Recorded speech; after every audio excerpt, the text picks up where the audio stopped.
अगर आपने अपने दिमाग में इसको महफूज कर लिया तो दुनिया के किसी योगी और मोदी से टकरा सकते हैं कि अल्लाह सिर्फ एक, उसके अलावा कोई खुदा नहीं। ये बात हरे राम हरे कृष्णा जीसस। जो निजाम मुस्तफा के लिए जेल जाता है उसे शमसुल अइम्मत सरखसी का, इमाम अहमद बिन हंबल का। अगर ये तरीका अपना लिया तो मेरा दावा है मोहल्ले में कोई जाहिल नजर नहीं आएगा।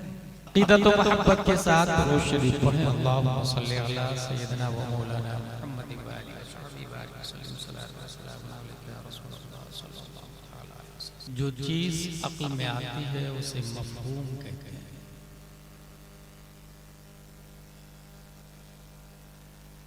और उसकी तीन किस्में हैं। खारिज में मौजूद होगा बिलवास्ता, उसे मुमकिन कहते हैं। और जो बिला वास्ता हो उसे वाजिब कहते हैं। और जो कभी मौजूद न हो उसे मुहाल कहते हैं। जैसे दो खुदा होना ये मुहाल है, ये कभी नहीं हो सकता। अब मौजूद की दो सूरतें बनी, एक मुमकिन एक वाजिब। मुमकिन वो है जो कल नहीं था आज है कल नहीं होगा। जैसे ये जलसा मुमकिन है, हम और आप मुमकिन है। झारखंड इंडिया वर्ल्ड यूनिवर्स ये मुमकिन है। ये कल नहीं थे आज है कल नहीं है। और वाजिब उसे कहते हैं जो कल भी था आज भी है और हमेशा होगा, जो हमेशा से है और हमेशा होगा। और वो है अल्लाह तबारक व तआला। A question arises in our mind कि हमारे नबी क्या है, मुमकिन या वाजिब? वाजिब हो नहीं सकते क्योंकि वाजिब अल्लाह है और अल्लाह नमाज नहीं पढ़ता, रोजा नहीं रखता, वो हज नहीं करता, वो ज़कात नहीं देता, वो इबादत नहीं करता, वो इबादत से पाक है। और हमारे नबी नमाज पढ़ते हैं, रोजा रखते हैं, हज करते हैं, इबादत करते हैं। तो हमारे नबी वाजिब तो हो नहीं सकते। अब बचा सिर्फ एक मुमकिन, जो कल नहीं था आज है कल नहीं होगा। तो मुमकिन भी समझ में नहीं आ रहा, क्योंकि हम भी मुमकिन नबी भी मुमकिन। हम इशारा करें तो कौवा नहीं आता, नबी इशारा करे तो सूरज आ जाता। हम बोले तो रोटी के दो टुकड़े नहीं होते और नबी बोले तो चांद को फाड़ देते हैं। तो मुमकिन भी नहीं समझ में आ रहा, फिर क्या है? और ये मैं नहीं बोलता। 10 शव्वाल 1272 हिजरी 14 जून 1856 ईस्वी में जो तमाम क्वेश्चन का आंसर बनता है, जो तमाम प्रॉब्लम का सलूशन बन के आया, जो तमाम सवालों का जवाब बनकर आया,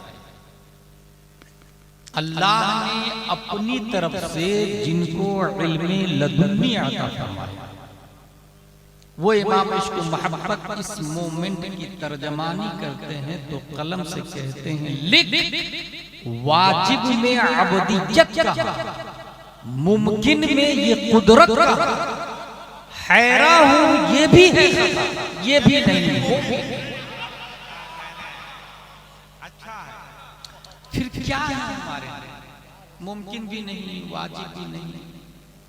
आला हज़रत फरमाते हैं गायतो इल्लत सबब बहरे जहां तुम हो सब, तुमसे बना तुम बिना तुम भी करो। तो पूरी दुनिया की इल्लत हमारे नबी सल्लल्लाहु अलैहि वसल्लम।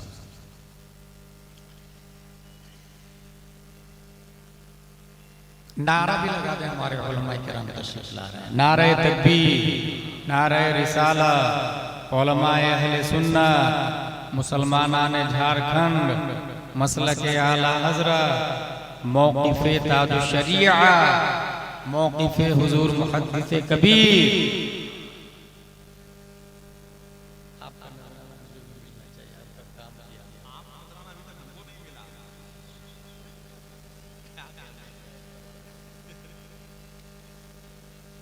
सुनिए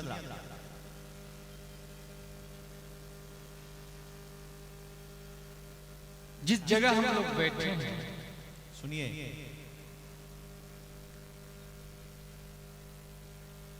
उस जगह को अरबी में अर्द कहते हैं, इंग्लिश में अर्द कहते हैं, और मजमूई हैसियत से मखलूक की पहली किस्म जमादात में दाखिल है।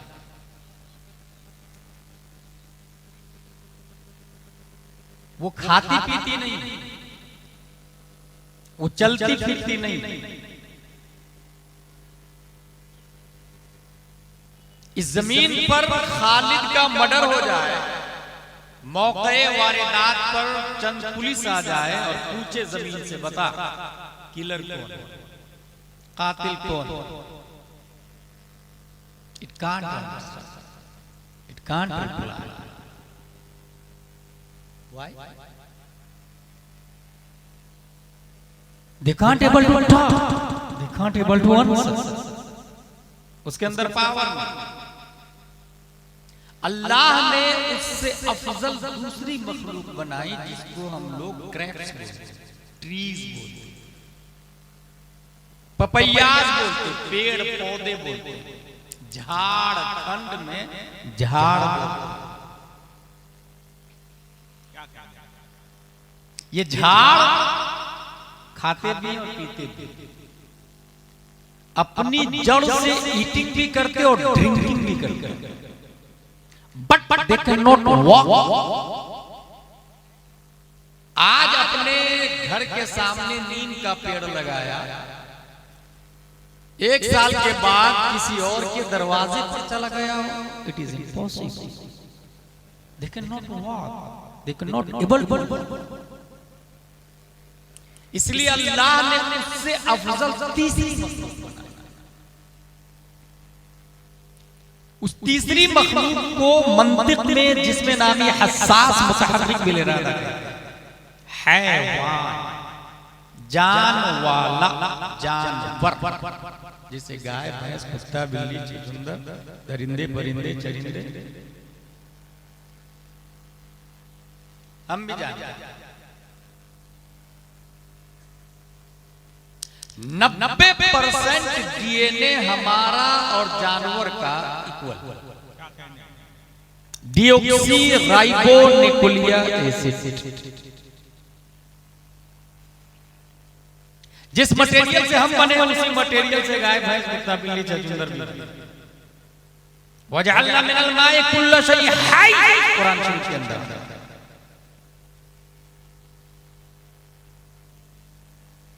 और ये ऐसे ही है जैसे एक राज मिस्त्री को आप कंक्रीट, सरिया, सीमेंट, गिट्टी, पत्थर, रेत दे दे और कहे मकान बनाओ, उस मटेरियल से मकान बना देगा।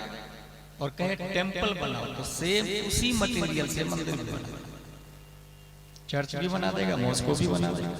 90% DNA equal, just like that. 10% से इख्तिलाफ है तो वो गाय है, भैंस है, कुत्ता है, बिल्ली है।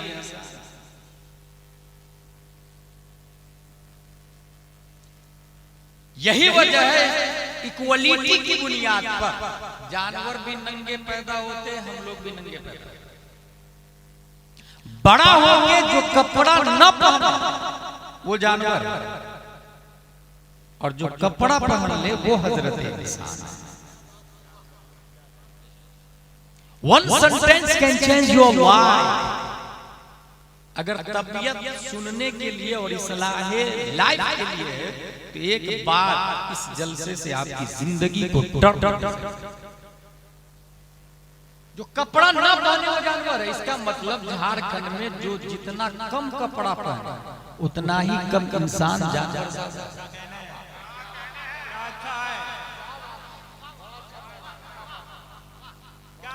Graduate B.Ed D.Ed English department के एजुकेटेड पर्सन अपने प्लान पर नजरेसानी कि उनकी बेटी जिस स्कूल में शॉर्ट वियर पहन के जा रही है वो इंसान बना रहे हैं या जानवर बना रहे हैं?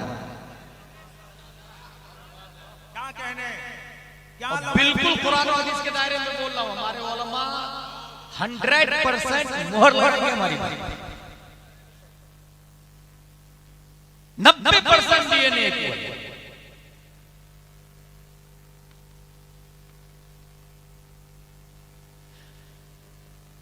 मैदाने हश्र में सब के सब नंगे उठेंगे, नंगे पैदा हुए नंगे उठेंगे।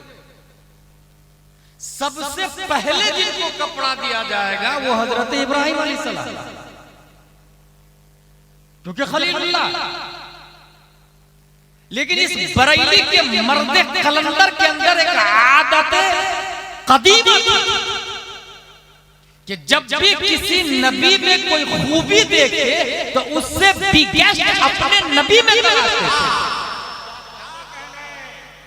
जब इब्राहिम अलैहिस्सलाम को सबसे पहले तो मेरे नबी को तलाशते तलाशते तलाशते उस मुजद्दिद ने हदीस निकाला और कहा कि हमारे नबी को कब्र ही में जन्नत से जोड़ा लाके बना दिया जाए।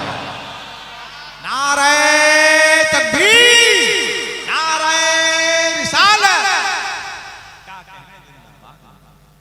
औरतें भी नंगे उठे। आज भी हया है। पोरबंदर में मुफ्ती आले मुस्तफा अली रहमा हमारे एक उस्ताद थे, अमजदिया वाले में एक दूसरे मुफ्ती आले मुस्तफा अली रहमा, उनको देखकर कुछ खवातीन पर्दा कर, आज भी गैरतमंद खवातीन पर्दा कर, लेकिन हश्र में सब नंगे हैं। हश्र में सबसे ज्यादा किसी को पर्दे में रखा गया है तो एक खातून, दुनिया उसे खातून जन्नत के नाम से याद करती है। अगर आपके सामने से एक इंसान 5 की स्पीड में वॉकिंग कर रहा हो तो आप पहचान लेंगे Who is this? लेकिन 50 की स्पीड में मोटरसाइकिल चलाए तो सोचेंगे कौन गया। लेकिन 500 की रफ्तार में अगर वो गुजर गए तो आप पहचान नहीं पाएंगे।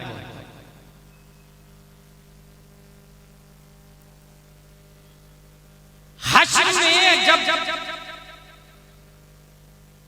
हजरत फातिमा ज़हरा का मुरूर होगा, रब की तरफ से पर्दे का एहतमाम इस तरह है, या अहलल जमी नक्किसू रूसकुम हुद्दू अबसारकुम हत्ता तमुर्रु फातिमा बिन्त मुहम्मद सल्लल्लाहु अलैहि वसल्लम फतमुर्रु मआ 70 अल्फ जारिया मिन अल-हूरिल ईन कमर्रिल बर्क़। उनकी रफ्तार बिजली की तरह यूं ही नजर नहीं आएगी किसी की। हजरत फातिमा ज़हरा जब बिजली की रफ्तार 500 और 1000 किलोमीटर पर आवर नहीं,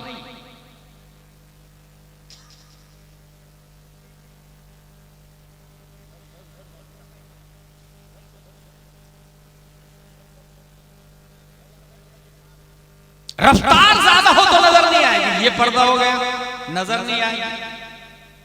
लेकिन हदीस शरीफ के अंदर आया 70,000 हूरें राउंड में ली होगी हजरत फातिमा ज़हरा। जेड सिक्योरिटी, एक राउंड पर्दे के लिए, दूसरा राउंड, तीसरा राउंड, और एक राउंड में मेरी अकीदत कहती है 10,000 70,000 7 राउंड। और वो राउंड भी रफ्तार के साथ है। दो तरह की हरकत होगी, एक यूं वाली और एक ये गुजरने वाली, दोहरी हरकत। 70,000 हूरों के बीच में ये हजरत फातिमा ज़हरा रज़ियल्लाहु अन्हा गुजरेगी, यूं ही नजर नहीं आएगी, क्योंकि जेड सिक्योरिटी भी और रफ्तार बिजली की तरह। उसके बावजूद रब ने एहतमाम किया कि आलिमों सिर्फ काफिरों नहीं, या अहलल जमई का लफ्ज़, जो भी प्रेजेंट है वहां, आलिमो, हाफिजो, कारियो, मुफ्तियो, नबियो, रसूलो, सब के सब अपने सर को झुका ताकि नजर ना, आंखों को भी बंद करो ताकि नजर ना, पर्दे का एहतमाम। A question arises in our mind, इस खातून के लिए इतना ज्यादा पर्दा क्यों? तो उसका जवाब ये आया कि ये खातून दुनिया में कभी शॉर्ट कपड़ा नहीं पहनती, ये खातून दुनिया में कभी भी अपने नकाब को दूसरों को नहीं दिखाती। बरेली का कलंदर इनके पर्दे के बारे में कलम से कहता है, लेकिन जिसका आंचल न देखा महो महर ने, उस रिदाए नज़ाहत पे लाखों सलाम।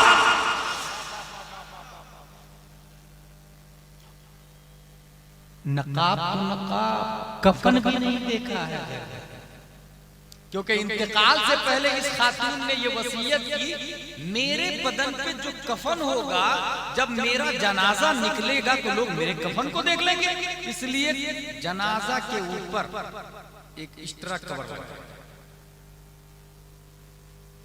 और उस कवर को भी कपड़ा से कवर किया। अभी जो जनाजे के ऊपर एक्स्ट्रा यूं जो दिख रहा है ना ऊपर से, इसके मुजिद हजरत फातिमा ज़हरा रज़ियल्लाहु अन्हा, ताकि मेरे कफन को भी ना। दुनिया में पर्दे का इतना एहतमाम किया कि रब ने हश्र में पर्दे का एहतमाम किया। यहीं से ये समझ में आया कि झारखंड में तमाम औरतें झारखंड की वहां मौजूद है, पूरी दुनिया की औरतें मौजूद है, सब नंगी। कपड़ा सबसे पहले उस खातून को मिलेगा जो दुनिया में खातून जन्नत की आइडियल, खातून जन्नत के नक्शे कदम, बेनकाबी बेपर्दगी का इजहार नहीं करती। जो यहां पर्दा करेगी हश्र में उनको फास्ट कपड़ा, सब नंगे पैदा हो। जो बड़ा हो के नंगा ही रहेगा जानवर, जो कपड़ा पहन ले वो इंसान है। भूख दोनों को लगती है, 90% डीएनए इक्वल है ना, इसलिए भूख उनको भी लगती है, हमको भी लगती है। भूख मिटाने से पहले हलालो हराम की तमयीज न कर वो जानवर, और जो हराम को लात मार के सिर्फ हलाल खाए उसे हजरत इंसान कहा जाता है। इसका मतलब यहां पर कितने लोग इंसान है, कितने लोग जानवर है, उनसे अफजल उनके बारे में कोई दूसरा नहीं बता सकता। कितना हराम खाया वो अपने आप को जानवर में शुमार कर ले, वो इंसान नहीं है। मोदी इंसान मानेगा, योगी इंसान मानेगा, इस्लाम इंसान मानने को तैयार है। और मोदी योगी का क्या, कॉन्स्टिट्यूशन ऑफ इंडिया का क्या है? कुत्ते बिल्ली के साथ शादी को जायज करने वाले होगा हमारा गवर्नमेंट, उसका शुमार एक फितरत में नहीं। जो हराम खा रहा है वो इंसान नहीं, जानवर। और ये भी नियम सुन ले, जो भी हराम खाता है उसके घर में कोई नेक बच्चा भी नहीं पैदा होता। अगर आपके बाजू में 1 करोड़ रुपया मिल जाए, what will you do? Left right कोई है तो नहीं, कोई नहीं दिखा, रख लिया। मगर यहां हालत यह है कि एक आदमी को APPLE एप्पल मिला और उसने खाया, फिर सोचा यार मैंने हराम नहीं खा लिया। क्या कहने, एप्पल किसका है? मैंने खा लिया, माफ कर दो मुझको। एप्पल वाले को ढूंढते ढूंढते ढूंढते ढूंढते एप्पल वाला मिल गया। भाई भाई मैंने आपका एप्पल खा लिया, माफ कर दीजिए। नहीं, माफ नहीं करेंगे, इसकी सजा भुगतनी पड़ेगी आप, क्योंकि आपने एप्पल खाया। उसने सोचा कि सजा काट लूं तो एप्पल की माफी मिल जाएगी, और सजा नहीं काटूं तो जहन्नम की सजा मिलेगी, इसलिए लो सजा ही काट लेते। मंजूर है सजा, कांदी लंगड़ी लूली बहरी लड़की है, उससे कबूल है कबूल है कबूल है करना पड़ेगा। जस्ट इमेजिन आप अपने बेटे के लिए, आप अपने लिए अंधी लड़की को एक्सेप्ट करने को तैयार हैं? एक रुपया हराम की खाए उसकी माफी की खातिर, 1 इंच जमीन हराम की पड़ोसी की दबा ली, चाहे खेत में या मकान में, उसकी माफी की खातिर अंधी लड़की को एक्सेप्ट करने को तैयार है, लूली बहरी गुंगी को एक्सेप्ट करने के लिए तैयार है। मगर उस एप्पल वाले ने सोचा, एप्पल खाने वाले ने, अभी कितने साल जिंदा रहूंगा? 40-50 साल। इस 40-50 साल अंधी लड़की को बर्दाश्त कर लेता हूं तो करोड़ों साल हूर के साथ रहूंगा, जिसकी खूबसूरती दुनिया में बॉलीवुड हॉलीवुड तो यूं भी गंदी है। अगर कोई हसीना ने मिस्र भी हो, करोड़ों हसीना ने मिस्र मिलके भी किसी एक हूर के दिल के बराबर हुस्न का मुकाबला नहीं कर सकता, तो अंधी को बर्दाश्त कर लेता हूं ना, हूर मिले। बस यही सोच और यही सोच हमारी। ठीक है भाई, माफ कर दीजिएगा ना, पक्का अंधी लड़की को कबूल कर लूंगा, हाँ माफ कर दूंगा, कबूल है, कबूल है, कबूल है। उसी वक्त निकाह भी हो, वो बारात, वो करोड़ों रुपए का डिमांड, वो एहतिमाम और इंतजाम, जिसमें लोगों को हलाल और सुन्नत पर अमल करने की बजाय हराम पर अमल करने को मजबूर कर दिया। अगर निकाह आसान होता तो हरामकारी दुनिया से खत्म हो जाता। हर मर्द 3-4 शादियां करता, कोई बेवा नजर नहीं आता, कोई मुतल्लक मार्केट में नजर नहीं आता, कोई तवाइफ खाना नजर नहीं आता। और जो खातून ये कहती है कि मैं अपने शौहर से बहुत प्यार करती, इसलिए शौहर सिर्फ मेरा होना चाहिए, वो हजरत आयशा से अफजल नहीं हो सकती, वो हजरत खदीजा से अफजल नहीं हो सकती, वो हजरत उम्मे हफ्सा से अफजल नहीं हो सकता। प्रोग्राम का नाम क्या रखा? गौसुल वरा। 4 शादियां की होंगी और चारों वली बीवी, चारों बीवी वलियां। अगर गौसे आजम आइडियल है तो इस हरामकारी को खत्म करे जो समाज में एक से ज्यादा शादियां। उसने सोचा कि एप्पल की माफी मांग लेता, अंधी लगनी लूली कबूल है, कबूल है, कबूल है, कर ली उन्होंने। मेरे भाई जब वो शब्द आप में गए तो देखते क्या है कि यार ये तो बहुत खूबसूरत लड़की है, फौरन पलट के वापस, गलत लड़की है। आपने कहा अंधी लंगड़ी लूली, ससुर जी ने कहा नहीं सही लड़की है, अंधी इसलिए कि गैर महरम को नहीं देखा उसने, लूली इसलिए कि हाथ से कभी हराम काम नहीं किया इसने, लंगड़ी इसलिए कि कदम कभी हराम काम की तरफ चले नहीं, और बहरी इसलिए कि हराम सुना नहीं, गूंगी इसलिए कि हराम बोला नहीं। इससे ये पता चला कि अपनी बेटी को अंधी बना, अपनी बेटी को लूली बना, अपनी बेटी को लंगड़ी बना, अपनी बेटी को बहरी बना, और तलाश एप्पल वाले को, एप्पल की माफी मांगने के लिए आया ऐसा दामाद। और ये दामाद कॉन्वेंट, सेंट पायस, सेंट जोसेफ, लिटिल फ्लावर और फैक्ट्री में नहीं मिलती, ये दामाद मस्जिद की पहली सफ में मिला, ये दामाद मदरसे में मिला। मेरी बेटी ग्रेजुएट है, जरा ग्रेजुएट लड़का ढूंढना, मेरा बेटा गवर्नमेंट सर्वेंट है, जरा जॉब वाली लड़की ढूंढना, मेरी बेटी MBBS है तो लड़का कम से कम BUMS ढूंढना। कहां लिखा है? किसने बोल दिया इक्वलिटी इसमें चाहिए? लड़का अगर 1 लाख कमा रहा तो लड़की भी ऐसी है जो कम से कम 50,000 कमाए। कहां लिखा है? इसी ने तो निजाम को धर्म भरम किया। क्या आपने कभी गौर नहीं किया?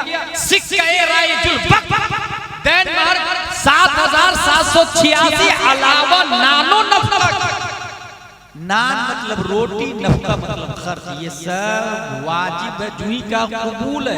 पहला वाला कबूल, दूसरा तीसरा तो ताकीद है, पहली बार का कबूल है, हो गया। नान भी वाजिब, नफका भी वाजिब। अब दुल्हन को प्यास लगे शौहर पे पिलाना वाजिब, भूख लगे शौहर पे खाना वाजिब, मकान शोहर पे वाजिब, कपड़ा शोहर पे वाजिब। जब सब कुछ शोहर पे वाजिब है तो बीवी कमाने वाली हो, ये कहां लिखा है? और जब कहा अलावा नानो नफका के, तो यहीं पे ये भी नोट कर रहे हैं, फिर 5 लाख कैश में डिमांड, तो खर्चा तो आप 5 लाख 5 साल का बीवी से लेकर के आया, फिर अलावा नानो नफका के निकाह में क्यों कहते हैं? 5 साल के बाद अलावा नानो नफका के बोले ना, 5 साल तो बीवी की कमाई खा रहे हैं ना भाई। और जो इंसान बीवी की कमाई खाएगा तो कमाई खाने वाला सर्वेंट होता, नौकर होता, वो हाकिम नहीं होता। और कुरान बोल रहा अर्रिजालु क़व्वामून अलन निसा, मर्द हाकिम है औरतों का। जब कमाई बीवी की खा रहा है तो फिर अन्निसाउ क़व्वामा अलन रिजाल, मर्द हाकिम नहीं होगा, वो बीवी हाकिम है। फिर आप कहोगे खाना बनाओ, तनख्वाह भी बीवी की लो और खाना भी बीवी बनाओ, नतीजतन निजाम बराबर। इसलिए जो मर्द है वो दहेज की डिमांड नहीं करता, जो करता है कहीं ना कहीं मर्दानगी में डाउट,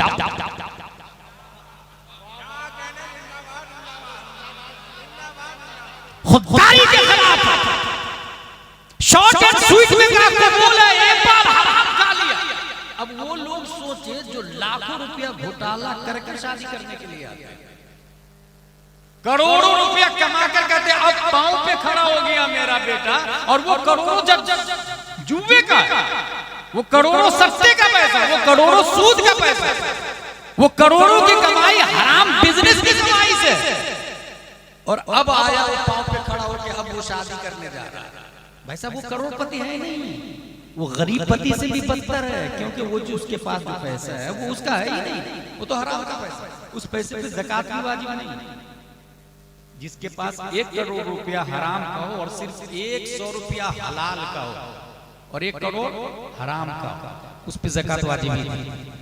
और अगर दिया मदरसे वाले को कि 1 करोड़ का 2.5 लाख रुपया ज़कात ले लीजिए, अल्लाह ताला मेरी ज़कात को कबूल फरमाए, तो अब वो मुसलमान ही नहीं रहा, काफिर हो गया, फतवा रज़विया में लिखा हुआ। हराम कमाई पर सवाब की उम्मीद रखना ये कुफ्र। इस्लाम किसको कहते, कभी सोचा हम लोग? भीड़ लगा दिए, जलसे में आ गए, प्रोग्राम कर लिए और शान से मैं मुस्लिम हूँ वगैरह वगैरह वगैरह। Think about it, what is the Islam? Spiritual, किस चीज का नाम है इस्लाम? अगर 1 करोड़ हराम का पैसा है और 11वीं शरीफ में 11 देग लंगर ताकि गौसे आजम कबूल फरमाने और अल्लाह सवाब दे, मुसलमान भी नहीं रहा, वो अब काफिर हो गए। और ये कुफ्र दिखेगा नहीं, पेशानी पे लिखा हुआ नहीं है कि ये काफिर है, दिखेगा कुर्बे क़यामत दिखेगा, अभी नहीं दिखेगा। और अल्लाह के वली पहचान लेते हैं कि इसका पैसा हराम का पैसा है। नागपुर में तादु शरीय अलैहि रहमत, एक आदमी आया और 1 लाख रुपया दिया मुसाफिर, हजरत ने कहा नहीं मैं नहीं। बाद में पता चला कि हराम का पैसा। अल्लाह की वली पहचान और यूं ही मुस्तबद चीजों से परहेज करना चाहिए। हराम का एप्पल आप माफ कर दीजिए, लड़की कबूल। मेरे भाई जब शादी हो गई, इन दोनों के इख्तिलाफ से जो बच्चा पैदा हुआ, उस बच्चे को दुनिया शेख अब्दुल कादिर जिलानी के नाम से याद करती है।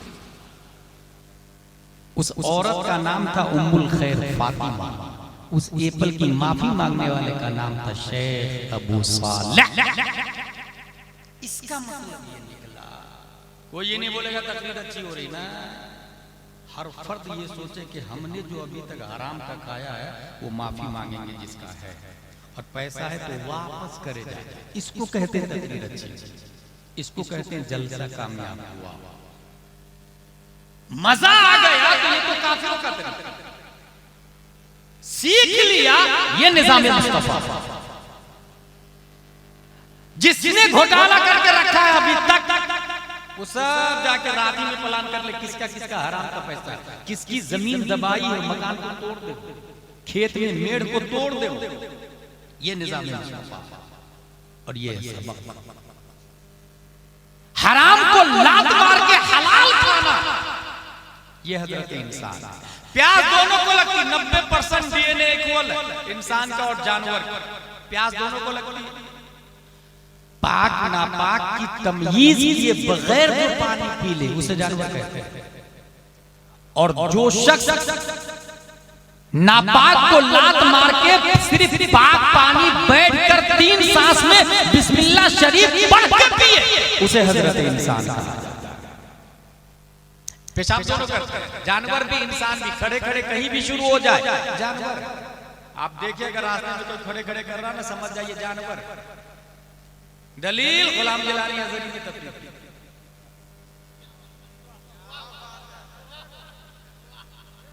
और जो पेशाब के बाद किनारे खलवत में बैठ के पेशाब करे और पेशाब के बाद जो पानी ले उसे हजरत इंसान कहा जाता है। ये मामूली फर्क है इंसान और जानवर, मामूली फर्क है। यहीं से ये समझ ले कि जो अपने लिए कमाता खाता है, अपने लिए जानवर, और जो दूसरों के लिए कमाता खाता है उसे हजरत इंसान कहते हैं।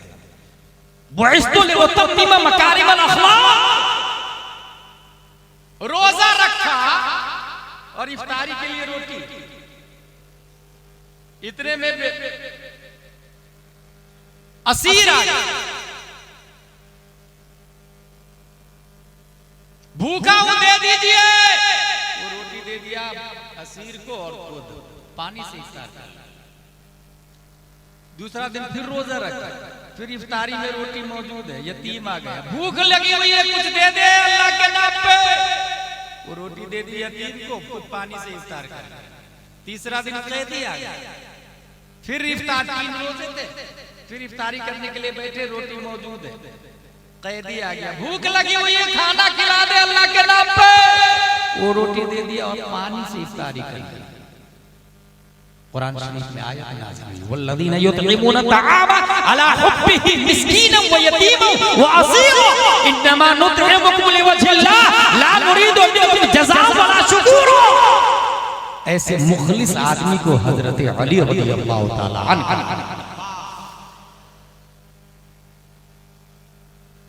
अच्छा ये है कि जो चीज इंसान को जानवरों से अलग करती है वो क्या, किसकी बुनियाद पर इंसान बनेगा, जानवर नहीं बनेगा? तो अल्लाह तबारक व तआला ने वो चीज दी है इंसान के अंदर जिसकी वजह से वो जानवरों से अलग हो जाए। उस चीज को हम लोग अपनी भाषा में अक्ल कहते हैं, दैट इज माइंड। दिमाग लगा करके कुत्ता बिल्ली भैंस अपने लिए कुर्ता पजामा नहीं सिलाता, लेकिन इंसान दिमाग लगा करके कुर्ता पजामा सिला लेता है।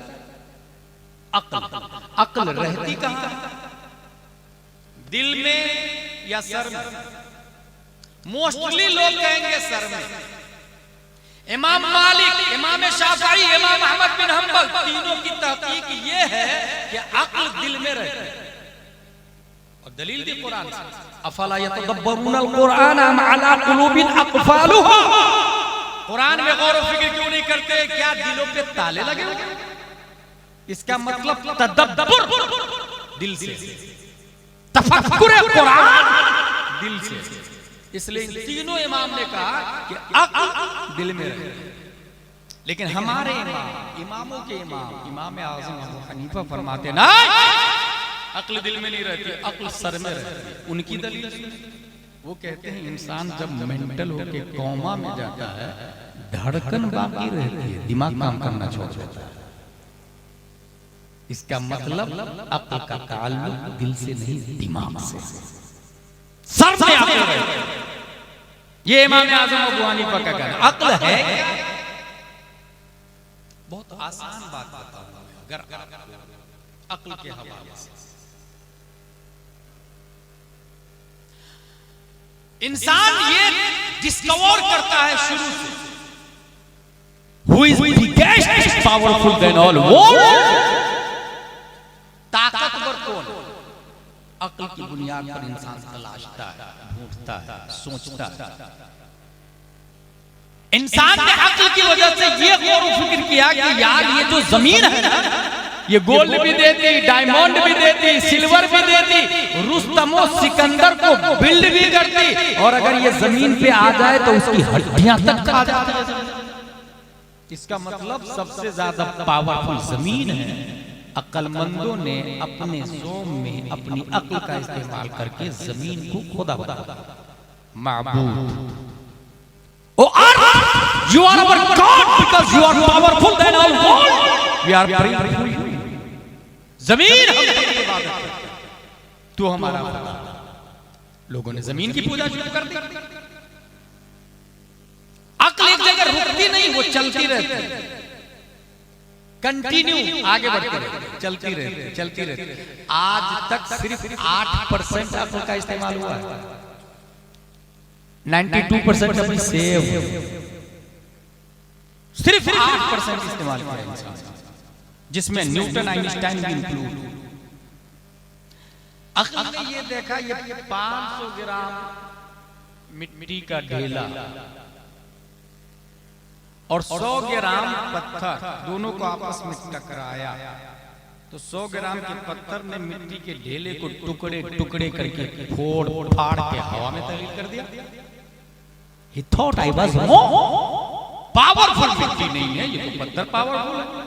माबूदियत की लिस्ट से मिट्टी को खारिज करते, पत्थर को दाखिल करते। माउंट एवरेस्ट की पूजा होने लगी, जबराल्टा की पूजा होने लगी, पहाड़ों की पूजा होने लगी। You are our God, we are praying for you. Sagarmatha Nepal, mount Everest जिसको कहते हैं, 8,848 मीटर ऊंचाई। You are our God, we are praying for you. Junagadh Gujarat में गिरनार पहाड़, मुफ्ती आजम ने उस पहाड़ पे चढ़े और मशहूर जमाना कलाम तू शमए रिसालत है आलम तेरा परवाना उसी पहाड़ पे लिखे। उनके खुलफा ने बताया कि वो उनकी दावत के लिए बकरा को ले जा रहे थे ऊपर पहाड़ पर, ज़िबा करके हजरत को खिलाएंगे। बकरा चढ़ने को तैयार नहीं, थक गया था। बकरे के कान में खलीफा मुफ्ती आजम हिंद ने कहा, मुफ्ती आजम की जियाफत के लिए आपको ले जाया जा रहा है। इंसान पीछे, बकरा आगे आगे थे।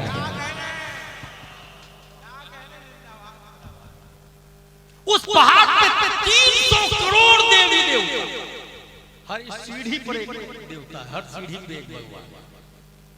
इंसान ने पहाड़ की पूजा शुरू की। टेक्नोलॉजी आगे बढ़ती है, पत्थर को लोहे की मशीन में डाल दे तो वो मशीन पीस के पाउडर बना देती है। उसने कहा ना, पत्थर खुदा नहीं हो सकता, इसको तो आटा बना दिया मशीन ने, लोहा ने। माबूद और गॉड की लिस्ट से पत्थर को खारिज किया, लोहा को दाखिल कर लिया। Oh steel, you are our God, we are praying for you. तू हमारा खुदा, हम तेरी इबादत करते हैं। लोहारों ने तरक्की की, लोहारी डिपार्टमेंट, न्यू मशीनें और टेक्नोलॉजी आई। लोहे को मियां फिर मियां से ज्यादा टेम्परेचर आग पे रख दे तो आग लोहे को पिघला के सयाल मादा बनाकर बहने पे मजबूर कर दे।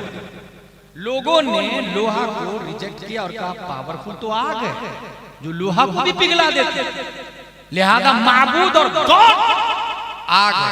अय्युहन नार, अल्लाह के माबूद, नहनु नअबुदुक, आग हम तेरी पूजा करते, तू हमारा खुदा। जिस जमाने में ख्वाजा तशरीफ लाए थे दुनिया में, 1000 से ज्यादा जगह पर आग की पूजा हो रही थी इंडिया में। You are our God, we are praying for you.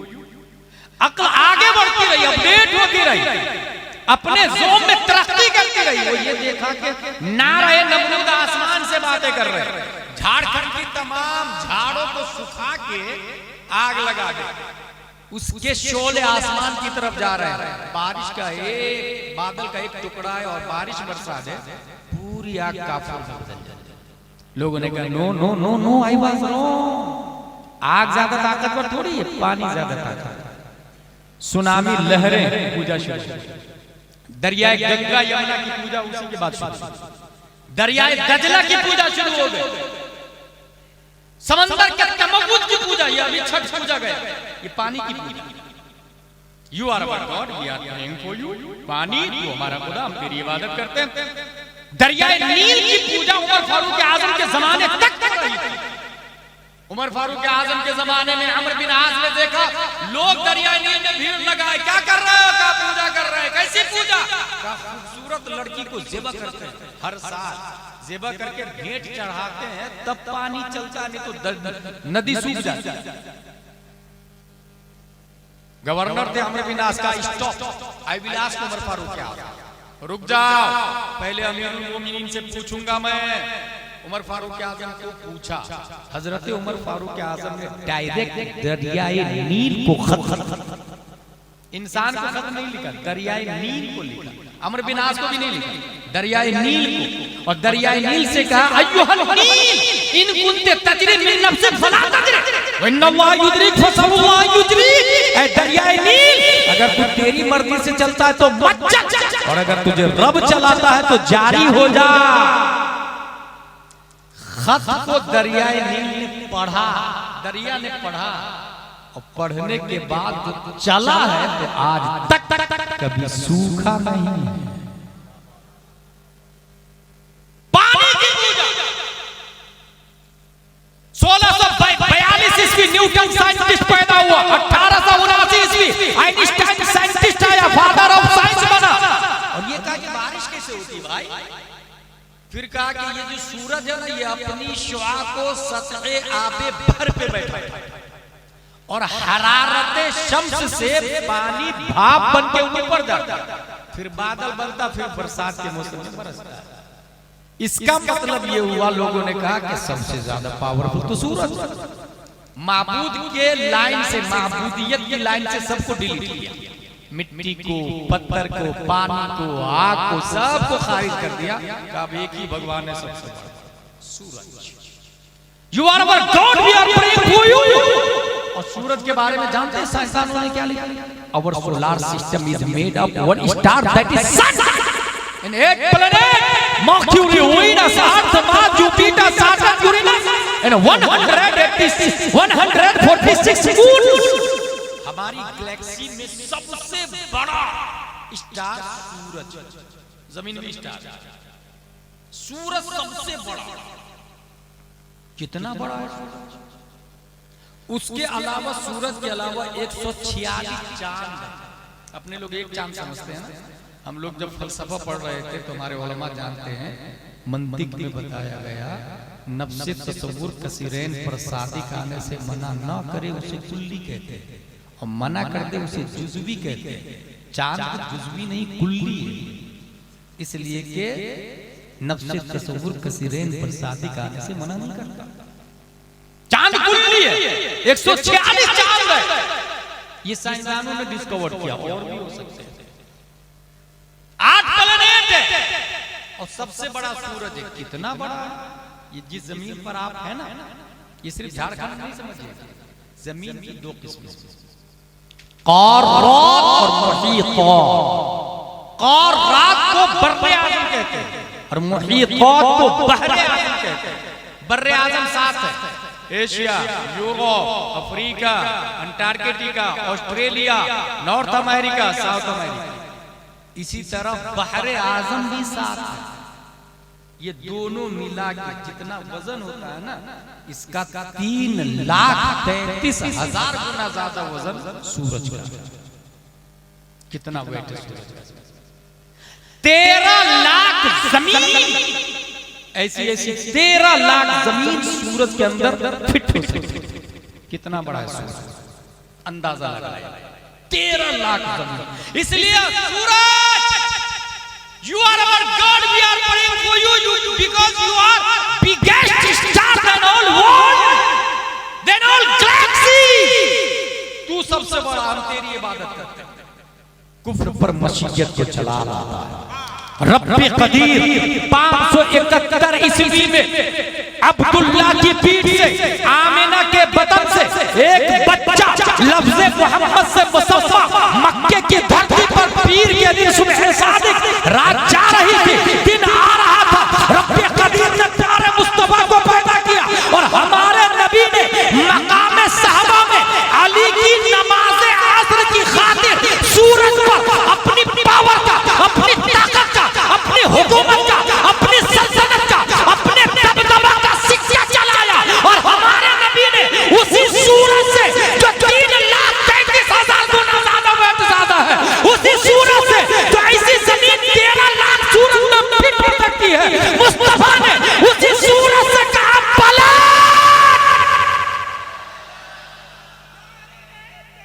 अल्लाह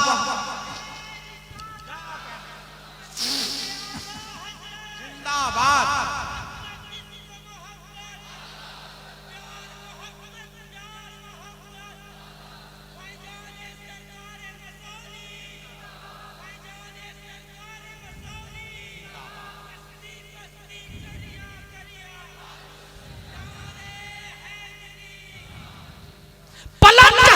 ये सिर्फ सूरज को पलटाना नहीं, न्यूटन का जवाब था, आइंस्टाइन का जवाब था, ऑक्सफोर्ड को चैलेंज था, डॉक्टर को चैलेंज था, केपलर को चैलेंज था, सोक्रात को चैलेंज था। तू जिसे सबसे बड़ा मानता है वो मुस्तफा का नौकर है, नौकर। सबसे बड़े तो मुस्तफा है और वो मुस्तफा कहते हैं खुदा मैं नहीं हूं, ला इलाहा इल्लल्लाह मुहम्मदुर रसूलुल्लाह।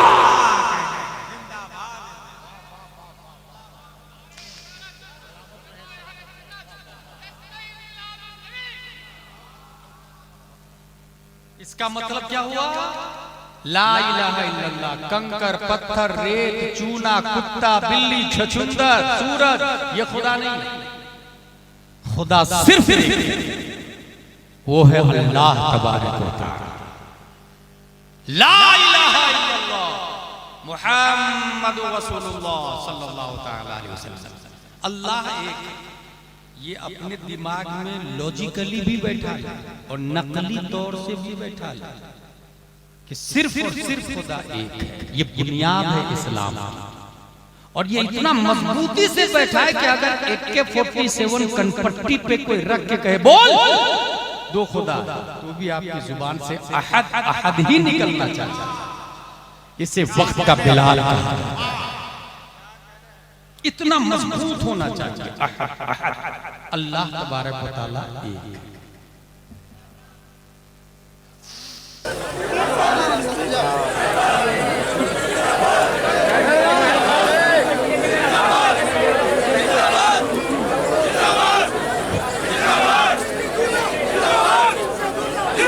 इतना पतला रास्ता जिंदाबाद जिंदाबाद जिंदाबाद जिंदाबाद जिंदाबाद